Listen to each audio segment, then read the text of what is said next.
नमस्कार बच्चों, एक बार फिर से आप सबों का स्वागत है हमारे YouTube चैनल संजीत WWTC पे।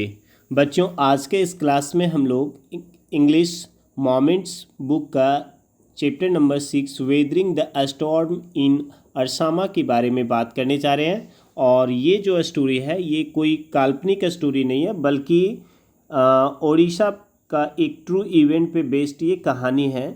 वर्ष 1919 में वहाँ पे जो साइक्लोन आती है और उस साइक्लोन में प्रशांत नाम का एक बच्चा रहता है, एक युवा लड़का रहता है, और किस तरह से वो इस स्टॉर्म में वो फंस जाता है और किस प्रकार से वो अपने परिवार से बिछुड़ जाता है। यही सारी चीज़ों पे ये बेस्ड स्टोरी है।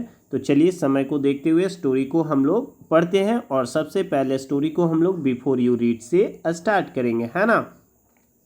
लिख रहा है the cyclone that hit Odisha in October 1919।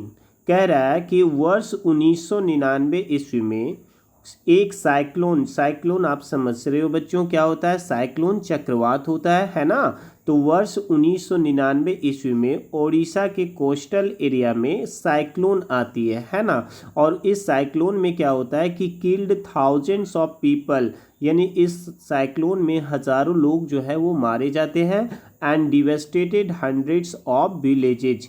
और इसमें क्या होता है कि हजारों लोग जो है वो मारे जाते हैं और बहुत सारे गांवों में वो तबाही मचाती है। लिख रहा है ना, हंड्रेड्स ऑफ विलेजेज में क्या आती है, डिवेस्टेशन आता है, यानी कि तबाही मचा देती है वो उस साइक्लोन की वजह से। लिख रहा है for 2 dreadful nights Prashant the young man was marooned on the roof of a house. एक वर्ड यहाँ पे आया है मैरून। मैरून का मतलब होता है सवार होना, मतलब यानी कि चढ़ा हुआ, चढ़कर बैठा होना, है ना। लिख रहा है कि फॉर 2 ड्रेडफुल नाइट्स, 2 भयावह रात जो है वो प्रशांत कहाँ पे बिताता है, तो एक घर की छत पर वो आश्रय लेकर वहाँ पे रहकर बिताता है। ऑन द थर्ड डे, तीसरे दिन, ही decided to go to his village. तीसरे दिन वो अपना गांव जाने की डिसाइड करता है। Did he find his family, क्या वो अपने परिवार से मिल पाता है। इसी स्टोरी को हम लोग पढ़ेंगे, है ना, कि क्या होता है उसके फैमिली को, क्या वो अपने परिवार से दोबारा मिल पाता है या नहीं मिल पाता है। चलिए स्टोरी को बिगिन करते हैं। लिख रहा ऑन 27 अक्टूबर 1990। कह रहा है कि 27 अक्टूबर 1999 को 7 years after his mother's death, और एक घटना, इस चीज़ को एक घटना से और जोड़ा जा रहा है। एक डेट तो बताया गया कि 27 अक्टूबर 1999 की बात है, और राइटर जो है वो बतला रहा है, यानी प्रशांत बतला रहा है कि मेरी माँ की मौत के 7 सालों के बाद Prashant had gone to the block headquarter of Ersama. यानी कि प्रशांत जो है वो 27 अक्टूबर 1999 को कहाँ गया रहता है, तो ब्लॉक हेडक्वार्टर गया रहता है ना, प्रखंड मुख्यालय गया रहता है। कहाँ का, अरसामा का। अरसामा जो है वो ओडिशा का एक इलाका है, एक क्षेत्र है, एक प्लेस है ना। A small town in coastal Odisha. और अरसामा जो है वो, जैसा कि मैंने बताया ना, कि ये कोस्टल ओडिशा का, यानी कि ओडिशा के तटीय क्षेत्र का एक छोटा सा शहर है। सम 18 किलोमीटर फ्रॉम हिज विलेज। और उसके गांव से ये जो प्लेस थी वो कितनी किलोमीटर दूर था, तो 18 किलोमीटर दूर था, है ना। To spend the day with a friend. किस लिए गया था वो अरसामा, तो अपने दोस्त से मिलने के लिए गया था, उसके साथ तो समय व्यतीत करने के लिए गया था, है ना।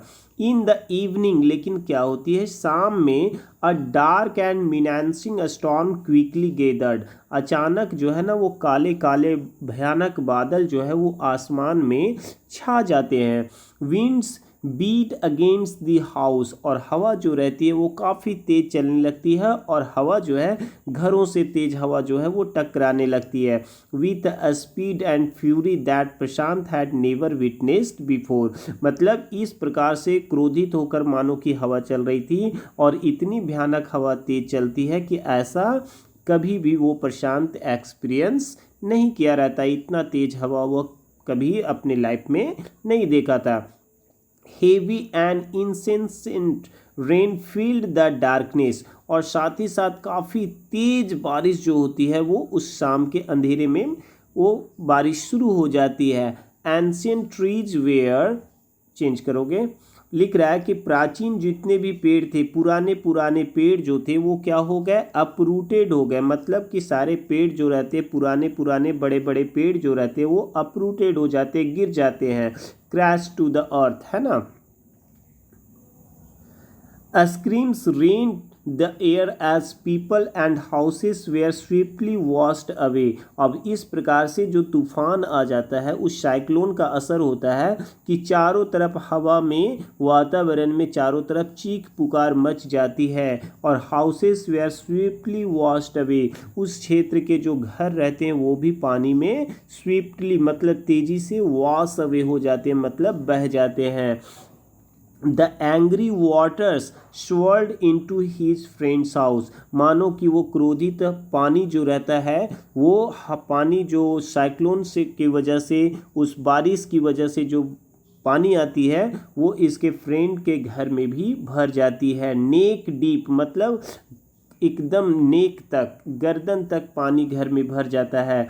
The building was of brick and mortar and was strong enough to survive the devastation of winds velocity of 350 kilometre per hour. Actually में उसके दोस्त का घर जो था ना वो ब्रिक और कंक्रीट का बना हुआ था, और वो घर इतना काफ़ी स्ट्रांग था जिस वजह से 350 किलोमीटर की प्रति घंटे की स्पीड से भी जो हवा चलती है, इसके बावजूद कम से कम घर जो रहता है उसका सुरक्षित रहता है।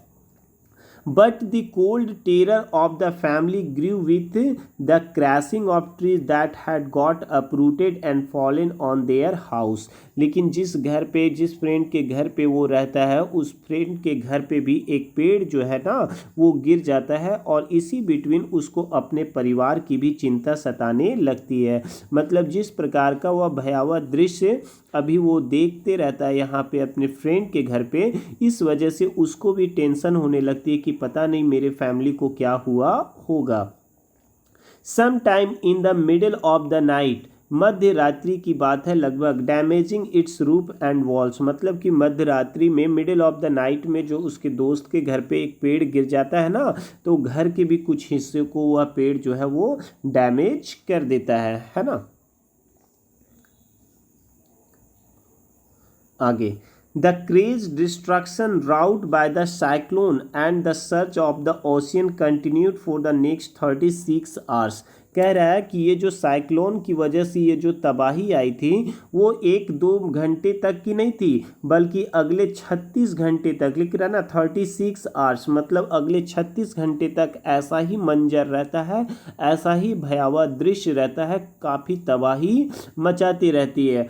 ऑल दो विंड स्पीड्स हैड रिड्यूस, यद्यपि हवा का जो स्पीड रहता है वो कुछ कम हो जाता है। Somewhat by the next morning, मतलब अगली सुबह तक हवा की स्पीड, अभी जो मैंने बताया ना कि 350 किलोमीटर पर आवर की स्पीड से हवा बहती है, तो हवा का स्पीड कुछ कम हो जाता है। लेकिन to escape the waters rising in the house, Prashant and his friends family had taken refuge on the roof. कह रहा है कि लेकिन जो बारिश का पानी जो था ना वो घर में काफ़ी भर गया था गर्दन तक, इस वजह से प्रशांत और उसके दोस्त का पूरा परिवार जो है उसको कहाँ पे शरण लेना पड़ा था, तो घर के बिल्कुल छत पे।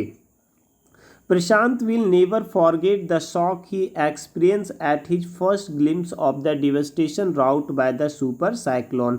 कह रहा है इस सुपर साइक्लोन का जो तबाही उसने अपनी निगाहों से, अपनी आँखों से आज वो जो देखा था, इस चीज़ को वो अपने लाइफ में कभी भी नहीं भूलेगा। In the grey light of the early morning, जब वो अर्ली मॉर्निंग की घटना की बात कर रहा है कि उस ग्रे लाइट में, हल्की उजाले में क्या देखता है, a raging deadly brown sheet of waters covered everything as far as the eye could see. मतलब जहाँ तक कहीं भी उसकी नज़र जाती है, सुबह जब होती है तो वो सुबह में क्या देख रहा है कि जहाँ तक उसकी नज़र जाती है वो चारों तरफ सिर्फ और सिर्फ जो है वो क्या पाता है कि डेडली वाटर जो है वो मौत वाला जो पानी है, क्योंकि उसने काफ़ी तबाही मचाई रहती है, बहुत सारे लोगों की जान ले लेता है ना वो बारिश का पानी, साइक्लोन का पानी पानी, इस वजह से वहाँ पे डेडली वाटर का नाम उसको दिया गया है।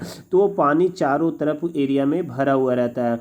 Only fractured cement houses still stood in a few places, कुछ जगह पे सीमेंट से बने घर जो थे वो ही कुछ जगह पे इधर उधर खड़े दिख रहे थे, बाकी कच्चे मिट्टी वगैरह का जो बने हुए घर थे वो बिल्कुल वॉश अवे हो गए थे, है ना।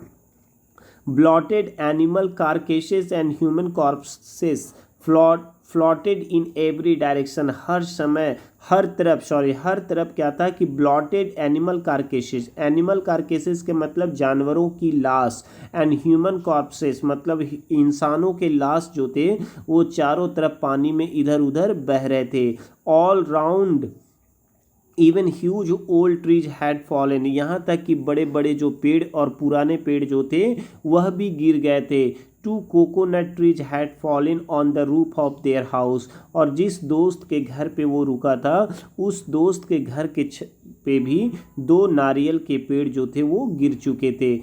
This was a blessing in disguise because the tender coconuts from the trees kept the trapped family from the surviving the several days that followed. और कह रहा है कि वो नारियल का पेड़ गिरना भी एक तरह से उन लोगों के लिए क्या हो गया था, एक ब्लेसिंग के तौर पे यूज बताया गया है कि उनके लिए मानो कि वो नारियल का पेड़ जो गिरा था वो भी मानो कि एक आशीर्वाद था, क्योंकि कई दिनों तक वे लोग उसी नारियल को खाकर वो जीवित रहे थे, है ना।